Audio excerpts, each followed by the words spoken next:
اعوذ باللہ من الشیطان الرجیم بسم اللہ الرحمن الرحیم۔ ماہ محرم الحرام میں کس طریقے سے اہل بیت علیہ السلام کے کاروان کے اوپر مظالم ڈھائے گئے، اس گھرانے کے اوپر مصائب ڈھائے گئے، ان کا ترتیب کے ساتھ آپ کے سامنے بیان جاری ہے۔ اور اسی سلسلے میں ہم نے ٹائم لائن کے اعتبار سے، ترتیب کے اعتبار سے آپ کے سامنے پیش کیا کہ 1 سے 10 محرم تک کیا کیا واقعات رونما ہوئے اور کس کس طریقے سے اہل بیت علیہ السلام پہ ظلم ڈھایا گیا۔ آج ارادہ کیا کہ 11 محرم الحرام سے لے کے 20 محرم الحرام تک کے رونما ہونے والے واقعات کو آپ کے سامنے پیش کریں۔ اور اس سلسلے میں جو سب سے پہلے ہمیں دکھائی دیتا ہے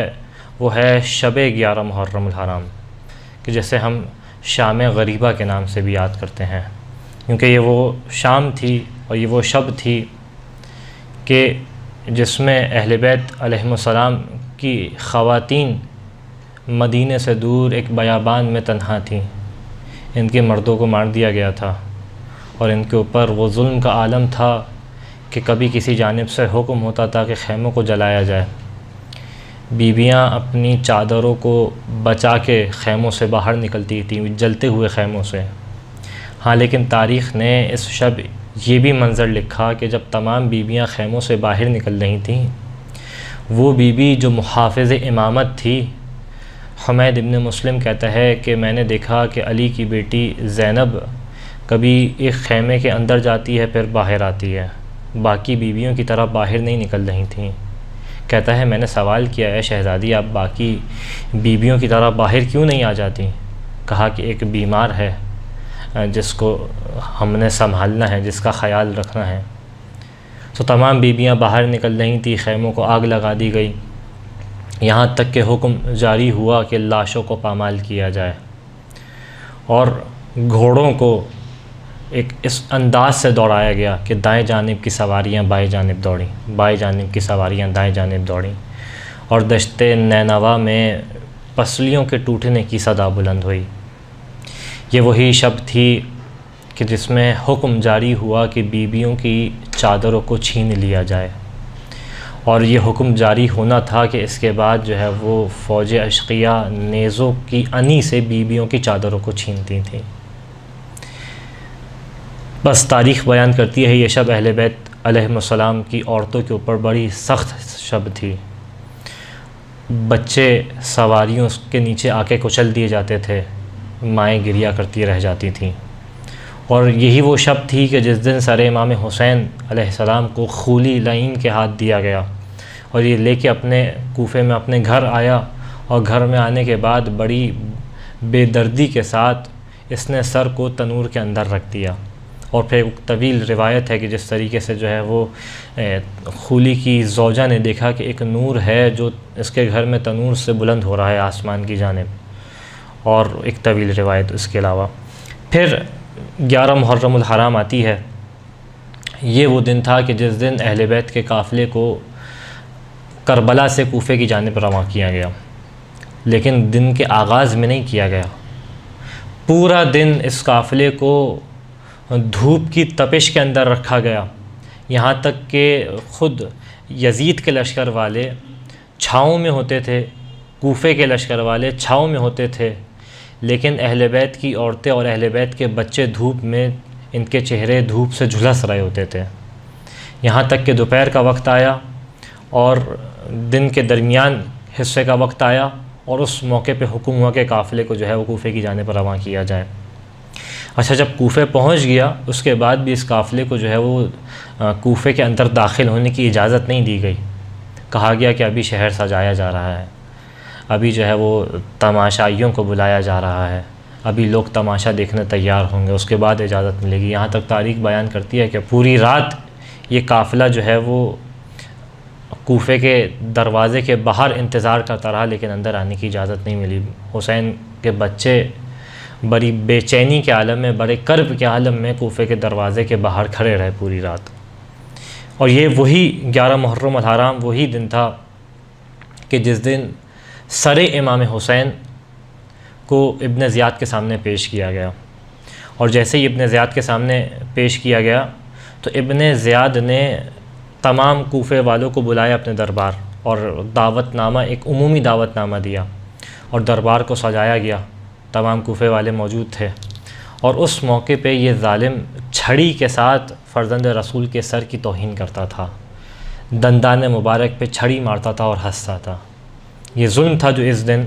ڈھایا گیا۔ تاریخ لکھتی ہے اس کے بعد جو ہے وہ 12 محرم الحرام آئی، اور یہ وہ دن تھا کہ جس دن اہل بیت کے قافلے کو کوفے کے اندر داخل ہونے کی اجازت دی گئی۔ اہل بیت علیہم السلام کا قافلہ کوفے کے اندر داخل ہوا، اور داخل ہونے کے بعد منظر کچھ ایسا تھا کہ کوفے کی گلیوں کو سجایا گیا تھا، لوگ چھتوں سے ایسے انتظار کر رہے تھے کہ جیسا بھی کوئی تماشائی گزریں گے، جیسے کوئی روم کے قیدی آئے ہوں اور ان کا تماشا جو ہے وہ پورا شہر دیکھ رہا ہو۔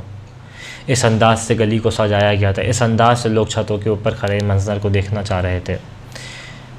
اور یہ وہی موقع تھا کہ اہل بیت علیہم السلام کے قافلے کو، نبی زادیوں کو کوفے کی گلی میں داخل کیا گیا، اور جب داخل کیا گیا تو کیفیت یہ تھی کہ سروں کے اوپر مکنا و چادر نہیں تھے، اس کیفیت میں اس قافلے کو داخل کیا گیا۔ لوگ تماشا دیکھنے آئے تھے، لوگ اہل بیت اور نبی زادیوں کا مذاق اڑانے آئے تھے، لیکن تاریخ بیان کرتی ہے کہ اس موقع پہ اور انہی کوچہ و بازار میں جب علی کی بیٹی نے لب کشائی کرنا شروع کی، جب بی بی زینب نے خطبہ دینا شروع کیا، اور نہ صرف بی بی زینب نے بلکہ تاریخ لکھتی ہے اسی موقع پہ جناب بی بی ام کلثوم نے خطبہ دیا ہے، اور یہ خطبے ایسے خطبے تھے کہ وہ لوگ جو تماشا دیکھنے آئے تھے، ان خطبوں کی وجہ سے وہ آنکھیں جو تماشا دیکھنے آئی تھیں ایک دفعہ پرنم ہو گئیں، ایسا خطبہ اس موقع پہ دیا۔ یہاں تک کہ تاریخ بیان کرتی ہے کہ 12 محرم الحرام یہ وہی دن تھا کہ جس دن امام سجاد علیہ السلام اذن امامت سے کوفے سے کربلا آئے، اور آنے کے بعد شہداء کے لاشوں کو دفن کیا، اپنے بابا کے لاشے کو دفن کیا، چچا عباس کے لاشے کو دفن کیا، بھیا علی اکبر کے لاشے کو دفن کیا، قبیلہ بنی اسد کے ساتھ مل کے باقی تمام شہداء کے لاشوں کو دفن کیا۔ یہاں تک کہ تاریخ بیان کرتی ہے کہ 13 محرم الحرام ہوئی، اور اب اہل بیت علیہم السلام کا قافلہ جو ہے وہ قید میں ڈال دیا گیا ہے اور اسیری کی کیفیت ہے۔ یہاں تک کہ 13 محرم الحرام وہ دن تھا کہ ابن زیاد نے اپنے دربار میں اہل بیت کے قافلے کو بلایا۔ تاریخ بیان کرتی ہے کہ شرابیوں کا دربار تھا اور بے مقنع و چادر نبی زادیاں تھیں، اس کیفیت میں کہ ابن زیاد خود تخت پہ بیٹھا ہوا تھا اور علی اور رسول کی بیٹیاں دربار میں کھڑی تھیں۔ تاریخ لکھتی ہے کہ یہ وہی منظر تھا، یہ وہی موقع تھا کہ جس میں مختار ثقفی کو دربار بلایا گیا زندان سے، اور تاریخ بیان کرتی ہے کہ جیسے ہی جناب مختار نے اس منظر کو دیکھا تو ایک دفعہ فوراً بے ہوش ہو گئے، صبر نہ ہو سکا کہ کس طریقے سے نبی زادیاں اس طریقے سے شرابیوں کے دربار میں موجود ہوں۔ تاریخ لکھتی ہے کہ یہ وہی دن تھا 13 محرم الحرام کہ جب ابن زیاد نے کوفے سے مدینے کی جانب اور شام کی جانب ایک خط لکھا اور یہ پیغام بھیجا کہ کربلا میں حسین ابن علی اور اس کے ساتھیوں کو شہید کر دیا گیا ہے۔ یہاں تک کہ تاریخ بیان کرتی ہے کہ 13 محرم الحرام وہ دن تھا کہ جس دن شہداء کے سروں کو کوفے کی گلیوں میں پھیرایا جاتا تھا کہ دیکھو کس طریقے سے ہم نے بنی ہاشم سے انتقام لیا ہے۔ یہاں تک کہ تاریخ بیان کرتی ہے 15 محرم الحرام آئی۔ بعض ایک مقاتل کے بقول یہ وہ تاریخ تھی کہ جس دن اہل بیت علیہم السلام کے سروں کو شام کی جانب رواں کیا گیا۔ بعض ایک مقاتل کے بقول اہل بیت کے قافلے کے ساتھ رواں کیا گیا، بعض ایک مقاتل کے بقول 15 محرم الحرام کو رواں کیا۔ اس کے بعد 20 محرم الحرام آئی۔ یہ وہ دن تھا کہ جس دن اہل بیت علیہم السلام کے قافلے کو، نبی زادیوں کو، اہل بیت کی خواتین کو شام کی جانب قیدی بنا کے بھیجا جا رہا تھا۔ تاریخ اس موقع پہ بڑا عجیب جملہ لکھتی ہے اور مقاتل بیان کرتے ہیں کہ مختلف قبیلے والے آ کے سفارش کرتے تھے اور اپنی عورتوں کو، اپنی خواتین کو سفارش کر کے قید و بند کی صعوبت سے نکال کے لے جاتے تھے، اور اس طریقے سے سلسلہ چلتا رہا یہاں تک کہ مسلمانوں کے دیس میں صرف آل رسول کی خواتین وہ خواتین تھیں کہ جن کی سفارش کرنے والا کوئی نہیں تھا. صرف آل رسول کی خواتین وہ خواتین تھیں کہ جنہیں اسیر بنا کے اب کوفے سے شام کی جانب روانہ کیا گیا. خداوند متعال سے دعا ہے کہ آل محمد کے اوپر ظلم کرنے والے پہ اپنی لعنت کو مزید کر دے، اپنے عذاب کو بڑھا دے. پالنے والے تجھے آل محمد کا واسطہ مومنین کے مشکلات کو آسان فرما. وآخر الدعوان ان الحمد للہ رب العالمین.